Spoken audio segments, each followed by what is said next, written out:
नमस्कार जय जगन्नाथ मु सौम्य स्वागत करुच्ची आपण मानक सत्य डेवोशनल यूट्यूब चैनल को। तो आसंतु आज जानिबा शिवरात्रि रे केउ मंत्र पाठ कले प्रभु भोलानाथ आपनको दर्शन देवे आउ आपण शिवलोक रे जगह पाइबे। शिव भक्त माने शिवरात्रि दिन जागरण होई ध्यान जोग करंती। केतेक दीप जाली महादेव को स्मरण करि थांती। शिवं को ध्यान कले सिद्धि प्राप्त हुए, आत्मा सद्गति प्राप्त हुए। जदि 10,000 मंत्र संख्या जप रुद्राक्ष माली रे करा जाए ओ पद्मासन रे उपवेशन होई नासाग्र भाग को दृष्टि देई मंत्र जप करा जाए, से भक्त देवलोक रे स्थान पाए। मंत्र जप पूर्वरु आसन शुद्धि मंत्र पाठ करिब।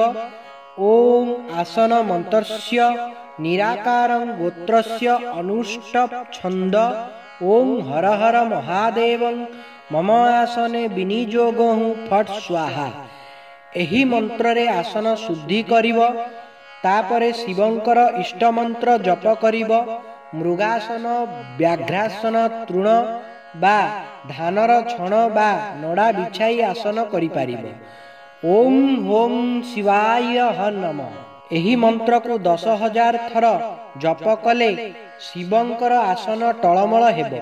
स्वप्न रे हेउ बा जागरण रे हेउ महादेव दर्शन देवे। जदि आपण मानक हमर ए भिडियोटी भल लागिथिबो तेबे हम चैनल को लाइक शेयर सब्सक्राइब करबा को अनुरोध।